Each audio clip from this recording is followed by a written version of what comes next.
Hey everyone, thanks for joining us for our very first podcast, and our first guest is the Necrosexual. Necrosexual, thank you so much for being with us on this very first podcast. How are you today? I'm grim. And you always remember your first, so thank you for giving me the glorious burden of popping this podcast cherry. I promise to make it a memorable one with you. Well, that's awesome. So, to get started, let's talk about you.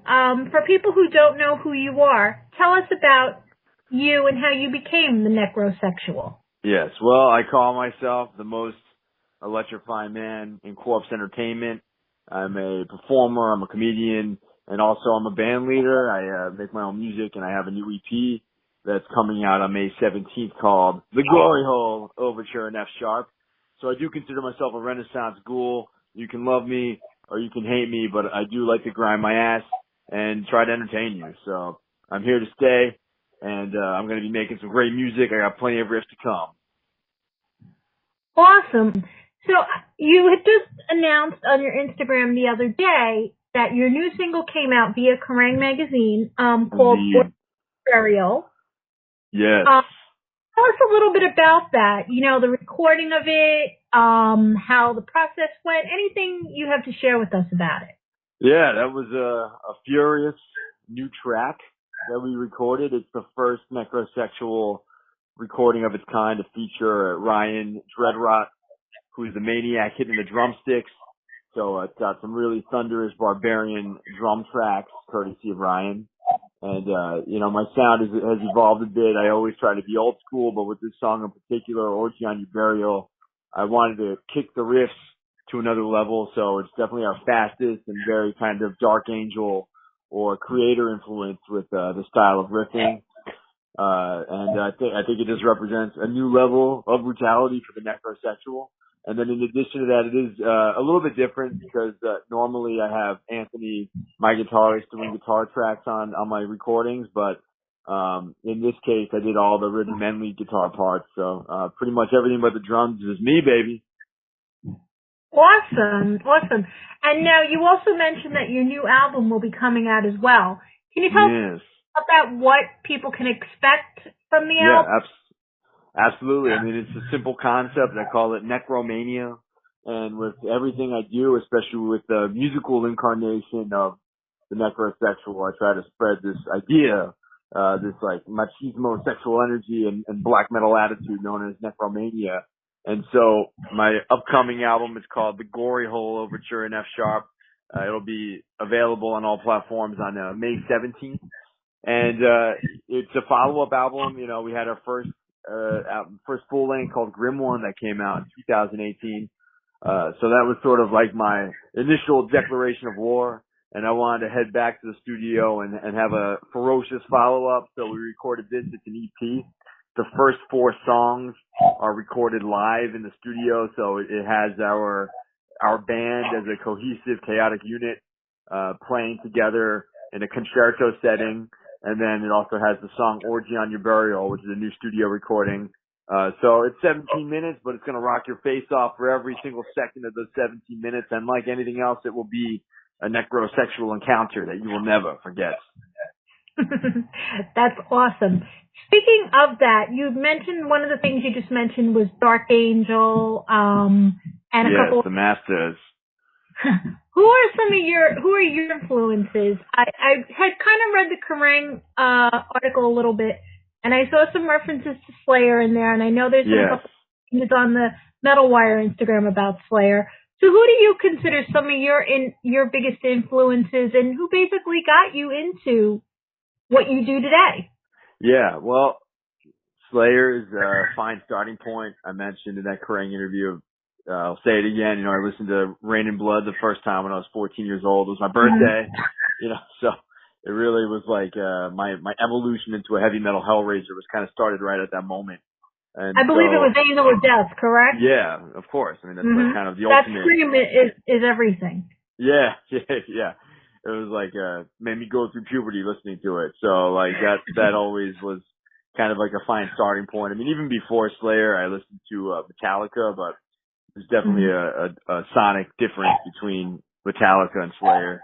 And definitely, anything, if it came out in the 80s and it's old school, I'd probably dig it. So bands like Venom, Celtic Frost, Creator, Sodom, a lot of thrash metal bands, even though, I do, kind of like black metal, but I'm definitely a thrasher at heart. And then kind of the first wave black metal. So like Venom and, Sepultura, some old school death metal bands like Morbid Angel, Obituary, Demolich. So, and there's plenty of newer bands that have come out since then and contemporaries, but I think that from I guess a musical foundation standpoint, it's like that sweet spot between like 1983 and like 1989 is kind of like most of the music that came out in that period. That's sort of what I sonically channel. And of course, I'm trying to honor and celebrate, and in some cases desecrate what's been laid down in the past before, but I'm also trying to put my own necrosexual spin on it and inject my own personality and find my way to project that music and propel it toward the future and make it my own and make it unique for new generations. That's awesome. That's definitely, growing up in that era of classic, in many terms is classic metal. It's definitely a great starting point. I definitely heard a lot of different influences in what you were singing, and I was trying to put bands in my head actually at that point. I was like, okay, I definitely hear the Slayer influence, but I heard some Creator, and I heard a lot of the death metal sound, which I don't know if you've actually. This is kind of an aside, but there's that movie called The Lords of Chaos, which is all about the church burned in Norway back in the late 90s, and the band Mayhem, and the whole murder with Count Grishnak and Euronymous. Yeah. It's actually a really good movie. So is that an influence on you as well? A lot of Mayhem, Bathory and bands like that? Bathory, absolutely. Bathory was doing that way earlier than most of the Norwegian bands were. And really, the whole one-man army mentality, I definitely take that to heart.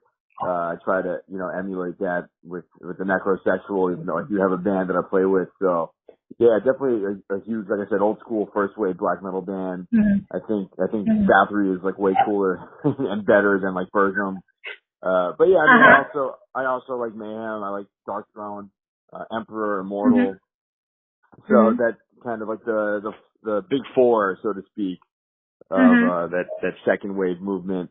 Definitely have an influence to an extent as well, but there's so many bands that look and sound just like them that I'm also trying to have my own spin on it. And so, I try to have my own voice. And like I said, in a lot of ways, I'm kind of more of a thrasher. So it's fun to play a style of thrash metal through that kind of black metal lens, and then also add death metal influences and just kind of, I guess crossbreed everything and see how it sounds. Almost like kind of a combination of like thrash, death, and any other, all kind of mixed together. Yeah, and then you also have, the sleazy fun elements, like Motley Crue, Van Halen, sort of that rock and roll attitude that I also try to embody because many extreme metal bands, and especially black metal bands, maybe from Norway, they kind of take themselves a bit seriously. And I think that having a sense of humor and having a sense of sexual machismo or sexual energy or something that's a bit more emotional and hot-blooded is good to convey with music as well, because like rock and roll and heavy metal is definitely like rebellious, rowdy party music, and I think that's an important thing to remember. You want to make people move. You don't want to have people sitting there with their arms crossed looking moody. Would you say that, with kind of, I guess, what people call the downfall of 80s metal, is what the Seattle scene, would you agree with that statement? Because that always seemed to be classified as like a mood elevator, it brought this mood down versus like the 80s, out there metal in your face. Yeah, it is what it is.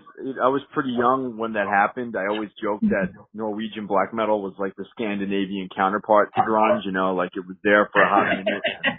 It ended very violently for some individuals and tragically for some individuals, just like Kurt Cobain's life. But it obviously had a very, very lasting influence, and it spawned some great music, and it's also spawned some really freaking terrible music. But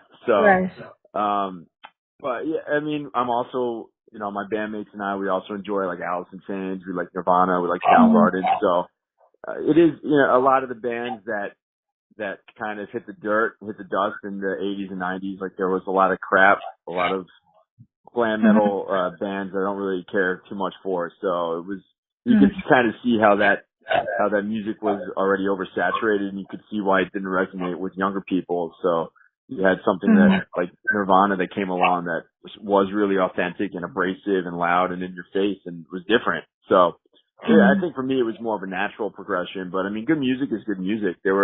I think that you know, people always talk about the 90s being a lost decade, but I mean, there were some great death metal and black metal records that were being put out in that time, and obviously some genres were less popular, but the bands that stuck it out are still here, and it was, if anything, it was just a short, you know, maybe a short attitude adjustment, but sometimes music can be like a wave, you know, it comes and there are ebbs and flows, but when you look back, like I said, the cream always rises to the top. That's a great statement. I actually was old enough around that time that and it was very saturated, I think, at that time, like to the point where tons of Def Leppards, tons of Poisons, tons of Megadeths and Testaments, and you know, in every genre of metal, not just, you know, the glam metal. I think that, you know, death metal bands, I think that's a very good correlation about, you know, death metal being the counterpart to the Seattle scene, because I think that's what metal needed, is people who were in, like, you know, like Norwegian bands or, you know, a lot of these other different bands, to give metal a different angle. Yeah. Yeah. You know, sometimes perspective is much needed. So with my music, it's right now, it's still definitely kind of firmly rooted in the old school kind of 80s thrash and black metal element, but I'm always trying to find different voices to hear through, and I think with future recordings too, there's going to be more hopefully a more diverse Necrosexual, but still very brutal and very in your face and heavy. Awesome. Well, bordering on that topic, what are your thoughts for the metal scene today? Like, what do you see versus what I guess is profiled, you know, between like movies like, you know, the Motley Crue movie or, you know, other movies, documentary movies. What are your thoughts about the heavy metal scene? Where do you think it's headed? I mean, I think, like I said, I mean, there's a ton of bands. Some of them are popular, and I honestly like scratch my head and wonder why. But I mean, it's easy to say that when you're on the outside looking in, but I think that the most important thing is, with the internet and with certain platforms like Bandcamp, it's a lot easier now, even though there's a ton more bands to compete with and a lot more voices. I mean, you can be an unsigned band and bust your ass and build your fan base without being on a major label. So there's tons of great music out there. It's very inspiring. It can be a little bit, if anything, it can be a little bit overwhelming for me, just because, you know, there's only so many hours in a day, and obviously, like I have my musical foundation, so it can be a little bit overwhelming to like catch up on all these other great bands, but they're all out there. So I would just say think for yourself, and you know, just dig a little bit deeper than what's on just like the major labels or what's on some certain, you know, major websites, because there definitely is a lot of fluff that you can tell are, you know, backed by larger labels, and, you know, kind of similar to like the hair metal of today. You know, it might look different or be a little bit edgier, or be packaged to look more extreme, but it, you know, there's also a lot of saturation. So again, I'm just trying to do what I can do best, which is play music, play with attitude, and be me. And, you know, if you love me or you hate me, I say 50% success rate are pretty good odds, because, you know, it kind of cuts out the fluff. So, I'm just trying to be myself and make the most authentic and rebellious music that I can. And, if you like it, great. And just out of curiosity, you enveloped the style, the makeup, the more kind of like the death metalish corpse paint type of style. Who are your influences on that, as far as, you know, a couple come to mind, like King Diamond or Mayhem, like that. Who's your, like what influenced your style? Well, King Diamond is always an easy comparison point, like musically and also visually. So one thing that I liked about King Diamond is he's had different corpse paint styles over time. his corpse paint has evolved. It's not like Gene Simmons, where it just has one look. And so I've also, not necessarily because he does it, but, you know, I try to also experiment and play with different looks. So like no two war paint designs are the same way. You know, it's evolved over time because I'm not a very good artist. I'm not very good with my hands. So I kind of learned years ago that it was a lot easier if I didn't have to worry about having everything be symmetrical and perfect. So I'm inspired by Bob Ross because he always talks about happy little accidents. And, I call them grim little accidents. But it's the same attitude. You know, I kind of start off with an idea, and if it goes in a different direction, then I'll just kind of play with that. And, you know, lately I've also been adding more color, more reds and purples. So that's another fun thing to play with. So I think that, you know, I guess the one thing that I could say about the Necrosexual face paint is it's very distinct, but it's also always changing. So there's no singular look.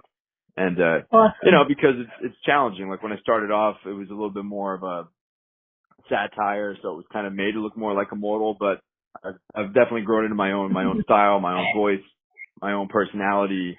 So I want it to be me. So I don't want it to look like all these other bands. And it can be challenging because there are so many other artists that have corpse paint. Sometimes I can have an idea that I really enjoy and then see somebody else that has a similar thing and it's just like, oh, damn. So, that's also why it's important for me to keep experimenting and keep trying new styles. So I'll always have the paint, but it will evolve and change over time.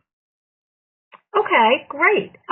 So now we know that your single just came out, your album's coming out. After that, what's next for the Necrosexual? What can your fans expect from you coming in the future?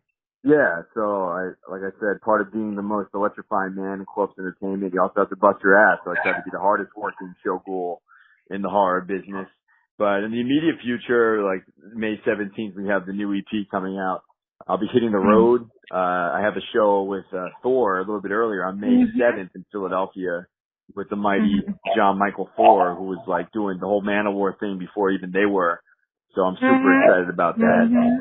And then beyond that, I'll be hitting the road on June 12th, 13th, and 14th with Basilisk doing a little East Coast Weekend Warrior stop. And I'll be visiting Baltimore, Richmond, Virginia, and Raleigh, North Carolina. So any East Coast friends that are around those cities, I hope you treat yourself to a Necrosexual concert. And then beyond that, yeah. And then beyond that, just be heading back to make some more songs. I got another batch of maybe an EP or a split in the works for late winter or early 2020. And just keep making music. So the hits keep on coming. You know, it's like the more you work, the faster you eat. The more you work, the more you eat. So I'm trying to really embody that work ethic and just keep spreading Necromania and winning over new fans and pissing off posers. Bordering on the Thor show there for a second, do you have something huge planned for that show? Because I know he's definitely and by the time this podcast comes out, the show will probably, the show has been done. But, do you have something planned? Because he's a pretty interesting showman himself. I just watched, a documentary about him called I Am Thor. Yeah, I need to actually watch that still. But, I mean, I think anytime I put on a concert, it's a huge spectacle in its own right. But this venue in particular, it's called Philomoka.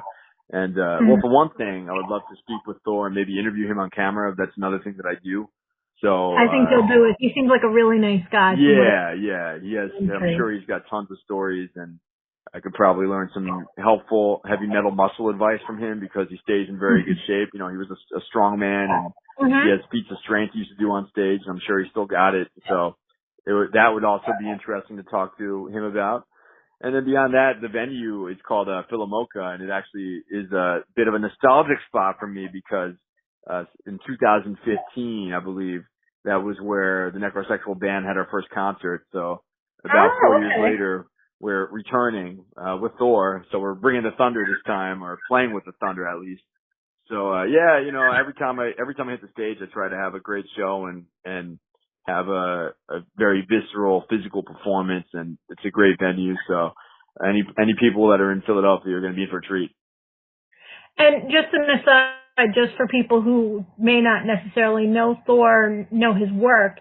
Thor is very big on, like you said, with the whole bodybuilding and metal aspect, but also he tends to blow up water bottles. Yeah. He bends his teeth, and he puts on a very, I know he breaks, I've never seen him personally, but I know he breaks like the bricks on stage and everything.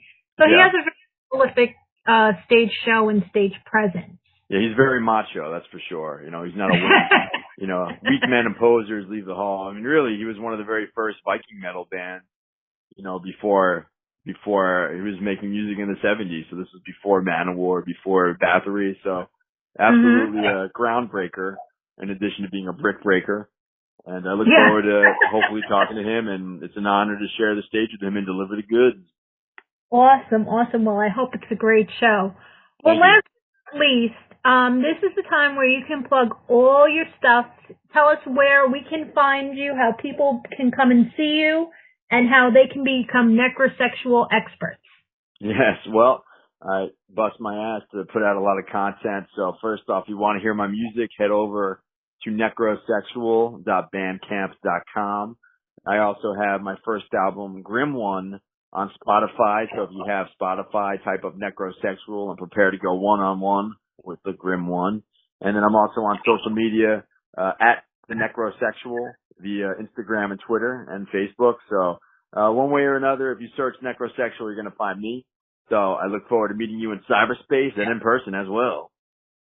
Necrosexual, thank you so much. Oh, by the way, can you give a shout out to the members of your band? We also want to include them as well so that they Absolutely. So the Necrosexual band, the most electrifying band in corpse entertainment. You have me on vocals, rhythm, guitar, and bass. And then we have Anthony Vigo Gabriel, that's virtuosic inquisitor of guitar obliteration on lead guitar. We have Mike Chury on drums, and then we also have, depending on the show and the recording, we also have Ryan Dreadrot on drums. So we have two killer drummers, depending on when and where you see us. So they are the most electrifying band in corpse entertainment. We always deliver the goods and slay all the posers, and we hope to do it in your hometown soon. Well, thank you very, very much for taking the time to do this interview with us for the very first podcast. I really appreciate it. Thank you so much for having me on your first podcast. Everything that you have, you're very welcome. And we're looking forward to all the stuff you have available and coming out. Thank you. Thanks. Take care. All right. Salute. Thank you once again to Necrosexual for joining me on the very first Metal Wire podcast. I'm Carol Lagarde, aka the Metal Princess, and I'll be coming to you each month with the latest news, interviews, and we'll be talking about all things metal. I also want to take this time to thank everyone for following my blog and for all the likes and comments, and most of all for making the Metal Wire a success. I couldn't have done it without you, and I look forward to interacting with all of you. I also want to take this time to personally thank some of the people behind the scenes, especially all my friends who support and help me nurture my metal baby. I'm very, very grateful for all that you do. Thank you so much. Special thanks to Jerry Gonzalez for all the great graphics that you see on the Metal Wire. The blog looks as good as it does because of you, and I'm very, very grateful for all the hard work and support that you give me. Thank you so much. You can check out more of his work at jerrygonzalezdesign.com. Once again, thank you for joining us today, and you can find us at themetalwire.com on the web, the_metal_wire on Instagram, as well as the Metal Wire Facebook page. Stop by and say hi, and don't forget to tell all your friends. I'll leave you with a clip of Necrosexual's new tune, The Glory Hole Overture, in F sharp, and I look forward to our next podcast. And remember, keep it hard, keep it heavy, and keep it metal. See you soon.